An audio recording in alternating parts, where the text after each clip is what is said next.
નમસ્કાર, આપ જોઈ રહ્યા છો પ્લેગ્રાઉન્ડ ધ સ્પોર્ટ્સ શો ને હું છું જય શર્મા. તો T20 ક્રિકેટના કિંગ એવા ભારતે ફરી એકવાર મેદાન પર પોતાની સર્વોપરિતા સાબિત કરી દીધી. ન્યૂઝીલેન્ડ સામેની પ્રથમ મેચમાં રનનો પહાડ ખડકી દીધો અને ભારતે કિવીઝની ટીમને 48 રને પછાડીને શ્રેણીમાં 1-0થી મજબૂત લીડ પણ મેળવી લીધી. આ જીતના અસલી હીરો રહ્યા અભિષેક શર્મા. માત્ર 35 બોલમાં 84 રન માર્યા અને કેટલાક વિક્રમો પણ સાધ્યા. તો દુનિયાના નંબર 1 બેટર બનવાનું પણ બહુમાન મેળવ્યું છે. તો સાથે જ રિંકુ સિંઘની ફિનિશર ઇનિંગ અને બોલરોની ચોકસાઈભરી રમત સામે ગ્લેન ફિલિપ્સની લડાયક બેટિંગ પણ નાકામ સાબિત થઈ. તો રેકોર્ડ બ્રેક ઇનિંગ્સ અને ટીમ ઇન્ડિયાના આ દબદબા વિશે કરીશું ચર્ચા. કેવી રહી મેચ અને આ ચર્ચા કરવા માટે આપણી સાથે સ્ટુડિયોમાં ઉપસ્થિત છે સ્પોર્ટ્સ એક્સપર્ટ અશોક મિસ્ત્રી. અશોકભાઈ, આપનું સ્વાગત છે. Thank you so much. Ashokbhai, team ઇન્ડિયાના આ દબદબા વિશે કરીશું ચર્ચા, પણ તે પહેલા જોઈએ એક ખાસ report. T20 ICC rank number 1 team ભારતે તેના ગમતા ફોર્મેટમાં ફરી એકવાર સર્વોપરિતા સ્થાપી દીધી. ટોસ હારીને પ્રથમ બેટિંગ કરતા ભારતે ધમાકેદાર શરૂઆત કરી.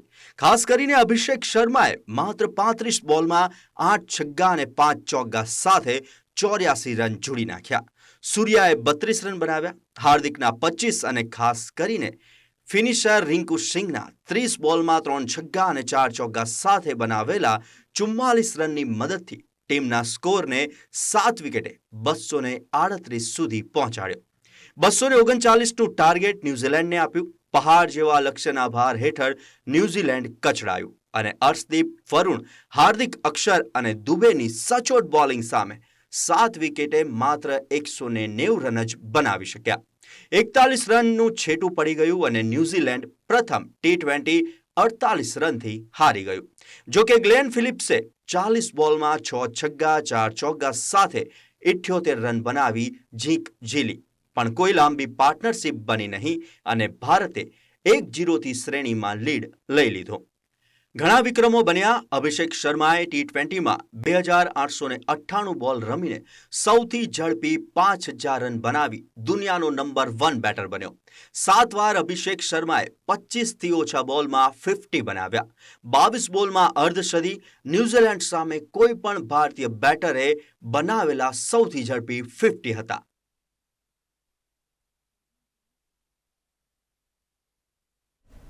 તો શું આપણે ઘણી બધી વાર ફોર્મેટની વાત કરતા હોય છે, ત્યારે T20 ફોર્મેટ અને T20 ફોર્મેટ ભારતના ખેલાડીઓનું અને લોકોનું ગમતું ફોર્મેટ કહી શકાય અને સાથે જ ભારતની T20માં નંબર 1 પણ છે.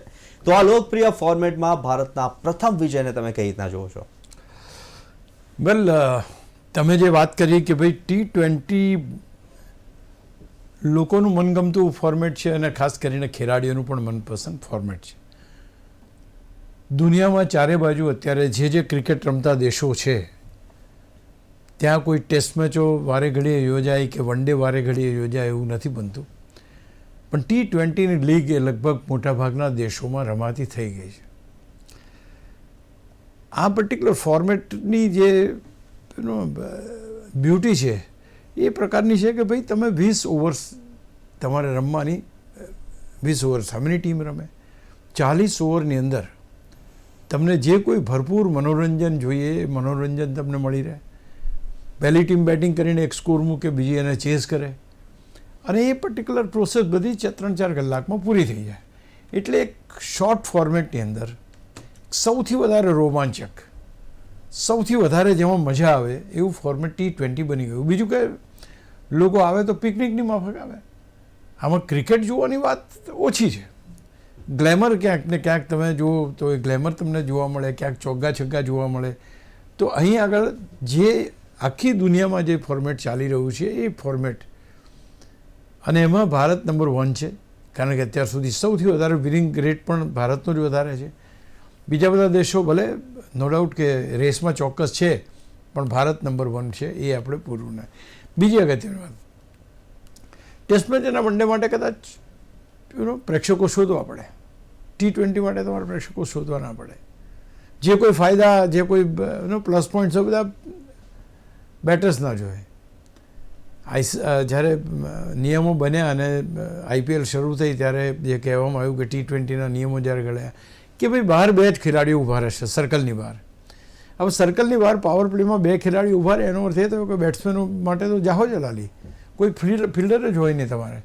તમે જો 30 યાર્ડના સર્કલને ક્લિયર કરી શકતા હો, તમારા બેટર્સ એ ફિલ્ડર્સને ઉપરથી રમી શકતા હો, તો you can make a lot of runs. અને ભારતની ટીમે આ કર્યું છે. ભારત પાસે બહુ જબરજસ્ત ટેલેન્ટ છે, બહુ જબરજસ્ત જેને કહેવાય કે એક બેન્ચ સ્ટ્રેન્થ છે. અને એ રીતે જોઈએ તો સૌથી રોમાંચક ફોર્મેટમાં ભારત નંબર 1 છે. હવે જ્યારે શ્રેણી રમવાની વાત આવે તો આપણે પહેલાંય વાત કરીએ કે શ્રેણી રમતી વખતે જે આક્રમકતા હવે જે કોઈ પણ રમતમાં જોઈએ, એક હરીફાઈનું તત્વ છે. હરીફાઈનું તત્વ હોવું જરૂરી છે, પણ અહીંયા દ્વિપક્ષીય શ્રેણીમાં હરીફાઈનું તત્વ થોડું ઓછું દેખાય છે. સૂર્યકુમાર યાદવ સેન્ટરના ખભા ઉપર હાથ મૂકીને વાત કરતો જોવા મળે, પેલો શોટ મારે અને પેલો જીતે તો પેલો સ્માઇલ કરે. એટલે એકદમ મૈત્રીપૂર્ણ વાતાવરણમાં આ ક્રિકેટ રમાય છે. એટલે દ્વિપક્ષીય શ્રેણી એટલી રસપ્રદ બનતી નથી જો તમે. પણ જો તમે આઈપીએલની મેચ જુઓ, કારણ કે there you are playing for the franchise, તમે જો સારું પ્રદર્શન નહીં કરો તો નેક્સ્ટ યર તમને પૈસા પૂરા નહીં મળે. તો ત્યાં આગળ જે રમત છે એ રમત આક્રમક પણ હોય છે, નવા નવા વિક્રમો પણ બને છે અને સૌથી વધારે રોમાંચક પણ હોય છે. પણ આ જે શ્રેણીના ખેલાડીઓ જે છે, મોટાભાગના ખેલાડીઓ આઈપીએલમાંથી જ આવે છે. એટલે અહીંયા જે ખેલાડીઓ આવે છે પોતે આઈપીએલ રમતા હોય એ રીતે જ એને ટચ આપે છે. જે રીતે અભિષેક શર્માની ઇનિંગ છે, તમે you cannot believe that this man is playing such a terrific game. એને આગળ આવવામાં, બેકફૂટ ઉપર જઈને કટ કરવામાં, આગળ આવીને લોફ્ટ કરવામાં, વિકેટની પાછળ રમવામાં કોઈ વાત નથી. કોઈ પણ મોટો બોલર હોય એને છગ્ગા ચોગ્ગા ફટકારવાનું અભિષેક શર્મા માટે બહુ આસાન કામ થઈ જાય છે. હમણાં તો આપણે એનાથી વિશેષ એક ફાસ્ટ બેટર આવ્યો છે, વૈભવની વાત કરીએ, વૈભવ સૂર્યવંશીની. તો એ પણ એક નવું ક્રિકેટ જ્યારે આવશે ત્યારે જબરજસ્ત એનું ફોર્મ જોવા મળશે. તો અહીંયા આગળ સૌથી ગમતું ફોર્મેટ છે, સૌથી વધારે રોમાંચક છે, સૌથી વધારે. અને બીજું સૌથી મહત્ત્વની વાત એ છે કે ઘર આંગણે તમે રમો છો. એટલે કે ઘર આંગણે ઘરના લોકોની સામે જો તમારી જીત થતી હોય તો એ જીત કોને ના ગમે. તો બધી રીતે પેલું કહે છે ને કે મોસાળમાં જમવાનું ને મા પીરસનાર, એના જેવી વાત છે કે તમે શ્રેણી રમો છો તો ક્યાં, તો કે ભારતમાં જ. નંબર 1 ટીમ કહી તો કે ભારત જ.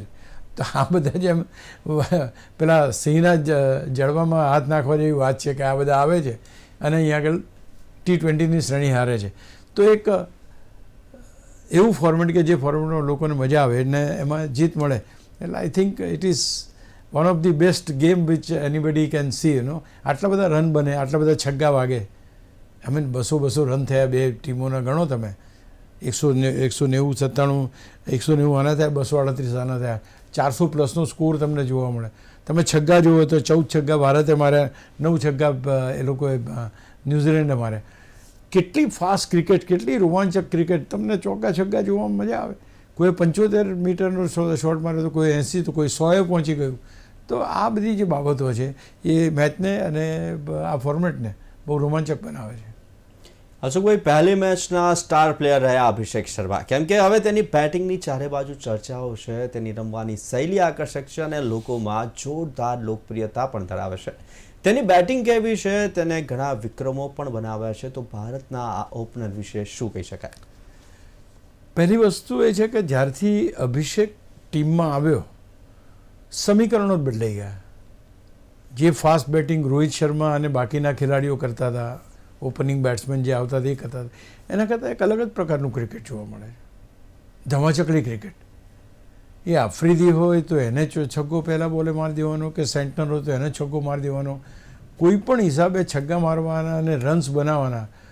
અભિષેક જે રીતે રમે છે, the way he he comes down the track અને આગળ આવીને એને જે પ્રમાણે એને રમવાનું હોય, લોફ્ટ કરી શકાય loft, otherwise he even waits there. ત્યાં લાગે કે ભાઈ બોલર બહુ સ્માર્ટ છે, શોર્ટ બોલ નાખે છે, તો એ ત્યાં ઊભો ઊભો પણ બેકફૂટ ઉપર જઈને કટ કરી શકે. આઈ થિંક કંઈક નવી જ વસ્તુ જોવા મળે છે. અને આ પ્રકારનું ફાસ્ટ ક્રિકેટ 200%, 225% ના સ્ટ્રાઇક રેટથી ખેલાડીઓ રમે છે. આટલો સ્ટ્રાઇક રેટ તો નહોતો વિરાટ કોહલી અથવા તો રોહિત શર્મા કે બધા દિગ્ગજોનો. એટલે ક્યાંક એમ કહેવાય કે અત્યારનું જે ક્રિકેટ છે ફાસ્ટ ક્રિકેટ છે. અભિષેક જે રીતે રમ્યો છે, જેમ તમે કહ્યું કે ભાઈ 25 બોલમાં કે 22 બોલમાં એણે સેન્ચુરી મારી, 25ની અંદરના બોલમાં સેન્ચુરી મારવાનો એનો રેકોર્ડ થઈ ગયો. સૌથી મેક્સિમમ એમને મારી, નંબર 1 બેટર છે. સૌથી વધારે રન બનાવવામાં પણ નહીં એ કર્યું કે 2400 સમથિંગ બોલની અંદર એણે 5000 રન પૂરા કર્યા. તો આ બધાના જે રેકોર્ડ જે બની રહ્યા છે, કેટલા ચાલશે આ ખેલાડીઓ એ અત્યારે કહેવું મુશ્કેલ છે. વિરાટ કોહલી અને રોહિત શર્મા જે 10-10, 15-15 વર્ષ ક્રિકેટ રમ્યા, શું આ ખેલાડીઓ એટલું લાંબુ ક્રિકેટ રમી શકશે એ ઉપર સવાલ ચોક્કસ છે. પણ જે રીતે રમે છે એ તમામ રેકોર્ડ્સ જે પૂર્વ ક્રિકેટરો જે બની ગયા છે અથવા રિટાયરમેન્ટ લેશે એ બધા કરતાં બહુ જ મજબૂત રેકોર્ડ્સ આ ખેલાડીઓ મૂકીને દુનિયાને ચોંકાવવાના, જેમાં કોઈ શંકાના સ્થાન નથી. અશોકભાઈ, હવે બોલિંગ ડિપાર્ટમેન્ટની વાત કરીએ તો આપણે અગાઉ વાત કરી હતી તે કેટલીક વાર બોલિંગના કારણે આપણે ઘણી બધી મેચો હાર્યા પણ છીએ. તો ભારતની બોલિંગ બુમરાહ અને વરુણના આવવાથી સુધરી ગઈ તેમ કહી શકાય. અને જે રીતે વરુણ બોલિંગ કરી રહ્યો છે તે જોઈએ તો આવતા મહિને શરૂ થતા વર્લ્ડ કપમાં હુકમનો એકો સાબિત થઈ શકે તેમ કહી શકાય. બહુ સાચી વાત કરી, કારણ કે વરુણ પાસે જે ક્ષમતા છે એ ક્ષમતા કોઈ પણ બોલર પાસે નથી. તમને યાદ હોય તો વેસ્ટ ઇન્ડિઝનો એક બોલર હતો, એ સ્પિનર, એને જાદુગર જ કહેવામાં આવે, એના મેજિકલ બોલ કોઈને ખબર જ ના પડે, અને એ સૌથી સફળ થયો. પછી એને બેટ્સમેન તરીકે પણ લાવ્યા ઓપનિંગમાં, અને એ છગ્ગા ચોગ્ગા મારતો કર્યો. તો સુનિલ નારાયણની વાત કરું છું, because he was one of the bowler કે જેને now here we have got one bowler that is Varun Chakravarthy. Amazing bowling છે એની, જે લાઇન છે એને જે લેન્થ એની એ કરે છે, is pitching it in such A way કે બેટ્સમેનને એ બોલ રમવો જ પડે. અને જ્યારે તમે રમો છો તો you fumble it out and you make mistakes. એટલે આ એક વસ્તુ બહુ મહત્ત્વની છે કે તમારી પાસે આવો એક ખેલાડી, કે જે ખેલાડી IPLમાં પણ એક સસ્પેન્સ બોલર તરીકે હતો, અને અત્યારે પણ જો એ બોલિંગ જે કરે છે, he has taken so many wickets, તો હું માનું છું કે એ ભારત માટે બહુ મહત્ત્વનો ખેલાડી બની જાય છે. Vote you say is absolutely correct. બીજું કે તમારી પાસે જસપ્રીત બુમરાહ આવ્યા. ભારતની બોલિંગની આપણે વાત કરીએ, જસપ્રીત બુમરાહ બહુ વિકેટો નથી એની, બટ એની 4 ઓવરમાં રન લેવા મુશ્કેલ પડે થોડા. દુનિયા હજુ એને ફાસ્ટ બોલર તરીકે અથવા તો ઘાતક બોલર તરીકે જુએ છે, એ રિસ્પેક્ટ આપે છે. એટલે એ આપણી પાસે વન ડેમાં નહોતું, એ અહીંયા આગળ જોવા મળે છે. એટલે એ જ્યારે ખેલાડી હોય તો એવા ખેલાડીઓ સ્વાભાવિક રીતે આ ફોર્મેટ માટે ખતરનાક સાબિત થાય. આ ફોર્મેટમાં બીજું એ છે કે તમે જો રમ્યા હોય સતત તો વાંધો ના આવે, પણ જો તમે પહેલી વાર રમતા હોય, ધારો કે વરુણને પહેલી વાર રમો છો, યુ મેક મિસ્ટેક, એ તમે ભૂલ કરી જ બેસો તમે. તો આ તમામ પરિસ્થિતિ જોઈએ તો જે રીતે ભારતીય ટીમની બોલિંગ જોવા મળી છે, ઇવન જે બોલિંગ અક્ષરે નાખી કે જે હાર્દિક પંડ્યાએ નાખી, બધી જોરદાર. પણ ક્યાંક ને ક્યાંક વરુણ ચક્રવર્તીએ લીધેલી વિકેટો ખાસ છે, કારણ કે એના જે બોલ પડે છે એમાં ખેલાડીઓ એટલું જજ કરી શકતા નથી. બીજું કે આ ફોર્મેટ જ એવું છે કે જ્યાં આગળ તમારે ચોગ્ગા છગ્ગા જ મારવાના છે, તમે ઓવર મેડન તો કાઢી શકો નહીં. બીજી આ એક તકલીફ છે કે જ્યારે તમારે રન લેવા જ પડે તો તમારે આડેધડ શોટ મારવા જ પડે, અને મારો ને તમને વિકેટ તમારી જાય. વન ડેની અંદર એવું નથી. વન ડેની અંદર 50 ઓવરની મેચ છે, 20 ઓવર પછી 31થી 49 ઓવર, 50 ઓવર સુધીનું જે સમય છે બહુ મોટો સમય છે. તો તમે એમાં એટલા અસરકારક સાબિત ના પણ થઈ શકો. બટ T20 ફોર્મેટની અંદર તમે ડેફિનેટલી એ થાવ તો જસપ્રીત બુમરાહ અને વરુણ ચક્રવર્તી આ બંને કી બોલર છે ભારત માટે મારી દ્રષ્ટિએ. બાકીના જે બોલર તમે એની સાથે જોડો, તમે શિવમ દુબેને જોડ્યો, એ 2 વિકેટ લઈ ગયો, એ બધી વાત બરાબર, પણ તમારી પાસે ટ્રમ્પ કાર્ડ જેવા જે બોલર ગણી શકાય એ આ 2 ખેલાડી છે. અને what you say is correct. Varun Chakravarthy world cup માટે એક ડેફિનેટલી હુકમનો એકો બની શકે છે. અશોકભાઈ, હવે રિંકુ સિંઘની વાત કરીએ, કારણ કે રિંકુ સિંઘની બેટિંગ કેવી કહી શકાય, કારણ કે આ ખેલાડી અમુક વખતે ટીમમાં હોય છે તો અમુક વખતે નથી હોતા, તો તેનું સાતત્ય જાળવું પણ તેને મુશ્કેલ પડી શકે તેમ કહી શકાય. તેની ફિલ્ડિંગ થોડોક ચિંતાનો વિષય છે તેમ કહી શકાય. એક વસ્તુ ચોક્કસપણે કહેવું પડે છે કે ફાસ્ટ ક્રિકેટ આવ્યા પછી ફિલ્ડિંગનું સ્તર છે ઘણું નીચું ગયું છે, એમાં કોઈ બેમત નથી. કારણ કે જે કેચ રિંકુ સિંઘને ઓફર કર્યો હતો, જે કેચ અને જે કરવાનો હતો ને જે વિઝિબલી દેખાતો કેચ તમે ડ્રોપ કરો છો, આઈ મીન કોઈ જગ્યાએ માફ ના થઈ શકે એ પ્રકારની આ ભૂલો છે, એના કારણે મેચો હાથમાંથી નીકળી જાય છે. તમે માત્ર બેટિંગ, અહીંયા એક બહુ કોન્સેપ્ટ બીજો બી ચેન્જ કરવા જેવો છે ખેલાડીઓ માટે બી ને ઓવરઓલ પણ, કે તમે આજે T20 ફોર્મેટની અંદર માત્ર ચોગ્ગા છગ્ગા ફટકારવા નથી આવ્યા. You are there to support your bowlers by taking the catches. તમારા બોલરને તમે સપોર્ટ નહીં કરો તો બોલર શું કરશે? જીતશો કેવી રીતે તમે? તો અને આજે નથી બન્યું. રિંકુ સિંહની ફિલ્ડિંગ પહેલેથી આ પ્રકારની એની આગળની ઘટના બી ઘણી બધી બનેલી છે. તો અહીંયા આગળ રિંકુ સિંહ બેટર તરીકે તમે કહેતા હોય, he played fine game. Finisher તરીકે 40 રન એમણે જે ફટકાર્યા, 44 રન 20 બોલમાં, એ બધું બરાબર. આઈ થિંક ઇઝ ફિનિશર છે, 6ઠા 7મા ક્રમે બેટિંગ કરે છે, ઇમ્પોર્ટન્ટ બેટર છે, એ બધું બરાબર. પણ તમારી પાસે આજે તમે રવિન્દ્ર જાડેજા જ્યારે હતો ત્યારે વોટ યુ આર એક્સપેક્ટિંગ કે ભાઈ ભલે રન ના કરે, ભલે એને વિકેટ ના મળે, પણ એ 2 કેચ કરે ફિલ્ડમાં એટલે તમારું કામ પતી ગયું.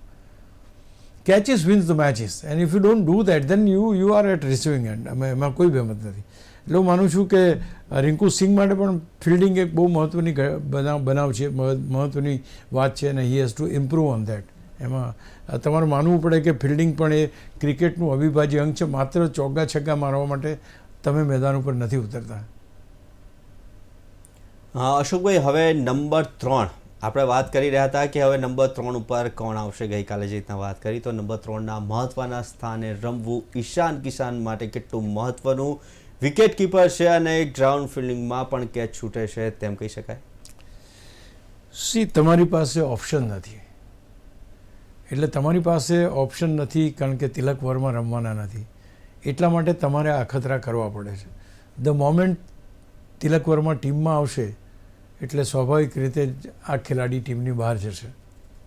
કારણ કે આ ખેલાડીને ટીમમાં 3જા ક્રમના બેટર તરીકે લેવામાં આવે. સૂર્યકુમારે કહ્યું કે વર્લ્ડ કપને ધ્યાનમાં રાખીને રમીએ છીએ.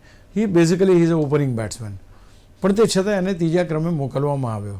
2 વર્ષ પછી T20 રમતા હતા, કેચ આઉટ થઈ ગયા. ચલો ત્યાં સુધી બી બધું માફ છે, પણ જ્યારે તમે વિકેટ કીપર છો અને તમે ગ્રાઉન્ડમાં ફિલ્ડિંગ કરો છો, not behind the wickets, I am talking about the ground, તે વખતે તમે કેટલા ઇફેક્ટિવ હોવા જોઈએ એ ઇફેક્ટિવનેસ જે સામાન્ય ખેલાડીની હોય કે જે ફિલ્ડમાં જ ફિલ્ડિંગ કરતો હોય, ફિલ્ડમાં in the sense not as wicket keeper, તો એ ફિલ્ડમાં ફિલ્ડિંગ કરતા ખેલાડીની ચપળતા, કેચ લેવાની ક્ષમતા, બોલને પારખવાની ક્ષમતા એ વિકેટ કીપર કરતાં વધારે હોય. Wicket keeper behind the wicket he is very fast, is very accurate, એ બધી જ વસ્તુમાં વિકેટ કીપર જોરદાર હોય.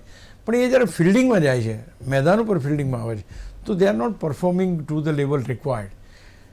ઈશાન કિશન ના રમ્યો એની સામે બહુ વાંધો નથી, કારણ કે ઓકે બની શકે એવું કે તમે પહેલે જ દાડા આવીને કે સેન્ચુરી નહીં, but the catch he has drop that was something very very erratic. આ જે વસ્તુ છે એ ખાસ મહત્ત્વની છે કે કેચ તમે ડ્રોપ કરો છો, તમે માત્ર રન નથી બનાવતા, ચાલી જશે, પણ સામેના ખેલાડીનો કેચ તો તમે કરો. તમે કેચ નથી કરતા એટલે બોલર ડિમોરલાઇઝ થાય છે, આખી ટીમ પર એની અસર થાય છે, મેચ હાથમાંથી નીકળી જાય છે. તો એ રીતે તમે જોવા જાઓ તો ઈશાન કિશનને કદાચ રન ના થયા એના માટે હું એને કંઈ કહેતો જ નથી. I mean it is a part of the game, runs બનશે તો ખતરનાક ખેલાડી છે જ. બટ અગેન જેમ રિંકુ સિંહની વાત કરી, ખતરનાક ખેલાડી ખરા, બેટર ખરા, પણ ફિલ્ડિંગનું શું? હવે ધારો કે વિકેટ કીપર તરીકે જ એને તમારે ટીમમાં લેવો હોય તો ઓકે, આઈ મીન દેન ધર ઇઝ નથિંગ ટુ વરી, કારણ કે હી ઇઝ અ વિકેટ કીપર. પણ જો આ ખેલાડીને તમે બેટર તરીકે અને ફિલ્ડમાં ફિલ્ડિંગ કરનાર ખેલાડી તરીકે ટીમમાં લેતા હોય તો એને લઈને વર્લ્ડ કપમાં જવું યોગ્ય નથી. એ વસ્તુ ક્યાંક ને ક્યાંક સારો બેટર છે, કોઈ બહેમત નથી, પણ એ વિકેટ કીપર છે ને એની પાસે વિકેટ કીપિંગ કરાવવું બહુ મહત્ત્વનું છે. એ ક્યાંક ને ક્યાંક ભારતે ધ્યાન રાખવું પડશે. અશોકભાઈએ હવે મેઇન કેપ્ટનની વાત કરીએ કે જેને આપણે હંમેશા જોઈએ છે કે ઘણા સમયથી આઉટ ઓફ ફોર્મ છે સૂર્યકુમાર. તો સૂર્યકુમાર યાદવે ગઈકાલે સારા શોટ્સ માર્યા જોવા મળ્યા આપણને, ખાસ કરીને કવર અને પોઈન્ટ પર, અને આત્મવિશ્વાસ પણ જોવા મળ્યો. ફોર્મ પરત ફરી રહ્યું છે તેમ કહી શકાય. તમે બહુ સાચું કીધું, કારણ કે ફોર્મ પરત આવવાનું કંઈ એવું કંઈ પેલો ઢોલ નગારા લઈને આવતું નથી. The moment you are connecting well right from the middle of the blade, જ્યારે તમે બેટની બિલકુલ મીટ એરિયા હોય એ એરિયામાં જ્યારે શોટ કનેક્ટ કરો છો અને એક અવાજ આવે છે, જે એ અવાજ જ્યારે બેટમાંથી આવે ત્યારે સમજવાનું કે આ ખેલાડી ફોર્મમાં છે. એટલે પહેલી વસ્તુ એ છે કે કાલે જે એણે શોટ્સ માર્યા were cricketing shots. They have been played bisecting the fielders. એટલે ફિલ્ડરોની વચ્ચેથી એ શોટ્સ નીકળ્યા છે, ફિલ્ડરોને બીટ કર્યા છે, ઓન સાઇડમાં સિક્સર મારી જે કંઈ એ પણ એને પરફેક્ટ મારી. એટલે એક આત્મવિશ્વાસ હોવો જરૂરી છે. એ આત્મવિશ્વાસ એનામાં ગઈકાલે જોવા મળ્યો. I mean this is what is required. એ જગ્યાએ આવીને કોઈ કંઈ ધીમું રમે ને પાછળથી અમે રન કરી લઈશું એવું નથી હોતું. એને ફાસ્ટ જ રમવાનું છે, ફાસ્ટ જ રમે છે. 9,000 રન તો એના પૂરા થયા T20માં. એક મહત્ત્વની ઘટના એ પણ છે. અને સૌથી ઓછી મેચો રમીને એ બી એક રેકોર્ડ છે એનો. તો આવો જબરજસ્ત જોરદાર ખેલાડી છે તો સ્વાભાવિક છે કે એની પાસેથી અપેક્ષાઓ મોટી હોય. ભલે જે રન કર્યા એ બરાબર થયા છે, સારી રીતે થયા છે, ટચમાં હોય એવું લાગ્યું, અને આપણે નેક્સ્ટ મેચમાં એ ઇમ્પ્રૂવ થાય અને વધારે રન બનાવે એવી અપેક્ષા કરીએ. કારણ કે એનું ફોર્મમાં આવવું ભારતીય ટીમ માટે બહુ જરૂરી છે. વર્લ્ડ કપની અંદર સૂર્યકુમાર યાદવ તો તમારે જોઈએ, અને એ જ્યારે તમે ઇન્ડિયામાં રમતા હોય ત્યારે. તો આઈ થિંક એ રીતે એ દિશામાં એ રાઈટ જઈ રહ્યો છે. અને હજુ આપણે ઈચ્છા રાખી શકીએ કે yes he will be back in his saddle. આપણે કોઈ સેન્ચુરી મારવી નથી, આપણે કોઈ 70-80 રન કરે એવું નહીં. 50-60 રન એ બરાબર કરે અને બિલકુલ સ્ટ્રાઇક રેટ એનો જાળવી રાખે. એનો સ્ટ્રાઇક રેટ સાહેબ 110-120નો થઈ ગયો કે જે માણસ 180-190 પર રમતો હતો. આ ક્યાંક ને ક્યાંક આપણને મુશ્કેલી ઊભી કરે. તો માનું છું કે it's a good sign that he is back in the saddle. સારા ફોર્મમાં છે, સારી રીતે રમ્યો, અને આશા રાખીએ કે સારું રમે. અશોકભાઈ, હવે ન્યૂઝીલેન્ડ ફાઇટ બેક કરી શકશે? કેમ કે ગ્લેન ફિલિપ્સ સિવાયના બેટર્સની નિષ્ફળતા ન્યૂઝીલેન્ડને ભારે પડી તેમ કહી શકાય. આપણે એક વસ્તુ બહુ ચારે બાજુ છે. આ એકચ્યુઅલી આપણે પણ એ જ કરીએ છીએ. મીન્સ કે કોઈ સારું રમે એટલે કહેવાનું હા એના જેવો દુનિયામાં કોઈ સારામાં સારો બેટ્સમેન નથી, અને કોઈ ખરાબ રમે તો એમ કહેવાનું કે આ ટીમ આવી જ છે. General perception. ન્યૂઝીલેન્ડની ટીમ કેટલી ખતરનાક છે એ આપણે આગળ ચર્ચા કરી. ભારતને ટેસ્ટ મેચની અંદર ભારતની ધરતી ઉપર 3-0થી હરાવનાર ટીમ ન્યૂઝીલેન્ડ છે. વન ડેની શ્રેણી આપણા હાથમાંથી ખેંચી જનાર ટીમ તો કે આ જ છે. એટલે પહેલી મેચથી એમ માની લેવું કે શું આ લોકો વળતો પ્રહાર કરી શકશે એ બિફોર ટાઈમ છે. કારણ કે yes they can come back. જેમ વન ડેમાં એવું થયું હતું, ત્રીજી મેચો જોરદાર રીતે જીતી ગયા. તો થઈ શકે છે. અને એના જે બેટર્સ જે છે, કોનવે લઈ લો, રોબિન્સન લઈ લો, રચિન લઈ લો, ફિલિપ્સ લઈ લો, મિચલ લઈ લો, સેન્ટન લઈ લો, આ બધા ખેલાડીઓ પાસે અનુભવ જોરદાર છે. બીજું સૌથી મહત્ત્વની વાત છે કે T20નો અનુભવ પણ એમાં સામેલ છે. અને T20નો કેમ અનુભવ છે? કારણ કે ભારતની અંદર IPL એ રમે છે. એટલે આ જે અનુભવ છે એ અનુભવ અહીંયા કામ લાગી શકે, અને ન્યૂઝીલેન્ડ ચોક્કસ વળતો પ્રહાર કરી શકે અથવા તો ફાઇટ બેક કરી શકે. પોસિબલ છે કે આપણે, અને બીજું કે ઇન પાસ્ટ આવી રીતના બન્યું છે કે 1-1 થઈ હોય ને પછી ભારત ત્રીજી જીત્યું હોય, એવું બી બન્યું છે. ખેર ભારતમાં ન્યૂઝીલેન્ડ જીત્યું નથી આપણી પાસે, પણ ક્યાંક આ વસ્તુ શક્ય છે. જો એમનો આત્મવિશ્વાસ ભારતને ટેસ્ટ મેચમાં હરાવી શકતો હોય, વન ડેમાં હરાવી શકતો એવો હોય અને કન્ટિન્યુ રહે તો T20માં પણ આપણા હાથમાંથી મેચ ક્યારેક લઈ જઈ શકે. તમે વિચાર કરો કે બાંગ્લાદેશની વાત આપણે હમણાં આમાં થોડીક લઈ લઈએ. Bangladesh is not going to play the World Cup. એની જગ્યાએ સ્કોટલેન્ડને ચાન્સ મળશે. હવે વિચાર કરો તમે, સ્કોટલેન્ડ જેવા દેશ, હવે સ્કોટલેન્ડ જેવા ક્રિકેટ એટલું બધું આ જે દેશો જેટલું નથી, પણ they will be playing the main this thing. એટલે અહીંયા કહેવાનું એ છે કે T20 ફોર્મેટની અંદર તમે જે રીતે આગળ વધી રહ્યા છો અને જે રીતે તમે તમારા બેટર્સ રમે છે, જે રીતે તમારી બોલિંગ થાય છે, ક્યાંક ને ક્યાંક વર્લ્ડ કપને ધ્યાનમાં રાખીને થાય છે એ જોવાનું છે. રિંકુ સિંહ, સૂર્યકુમાર યાદવ તમે વાત કરી, આ બધા જેટલા ફોર્મમાં. અને બીજું અગત્યનું એ છે અહીંયા સેન્ચુરી જ કોઈની જોઈતી નથી. જેમ હમણાં કહ્યું એવું કોઈ નહીં, બધા 25-30-40 રન કરો બહુ થઈ ગયો. તો એ આખી ટીમનો સ્કોર 200 અને થયો 238 is a very very good score. આટલો સ્કોર આપણે કર્યો, આ બરાબર છે, કોઈ એ નથી. એટલે કહેવાનું તાત્પર્ય છે કે સૂર્યકુમાર યાદવ ફોર્મમાં આવી રહ્યો છે, આવી ગયો છે એમ કહેવાય. રિંકુ સિંહ સારું રમે છે, ઈશાન કિશન સારું રમે છે, બટ પ્રોબ્લેમ એ છે કે ભારતની ફિલ્ડિંગને સુધારવાની જરૂર જે છે એ જરૂર ક્યાંક ને ક્યાંક ધ્યાનમાં રાખવી પડશે. તો આથી પ્રથમ T20 મેચનો રિવ્યૂ જબરો ખેલાડીની અંદર, અને આ રિવ્યૂ અને ડિસ્કશન માટે અશુભાઈ અમારી સાથે ઉપસ્થિત રહ્યા તે બદલ ખૂબ ખૂબ આભાર. Thank you. તો આવી જ રીતના દરેક સ્પોર્ટ્સ ઇવેન્ટ્સના પ્રિવ્યૂ, રિવ્યૂ, એનાલિસિસ અને ડિસ્કશન માટે જોતા રહો પ્લેગ્રાઉન્ડ ધ સ્પોર્ટ્સ શો. નમસ્કાર.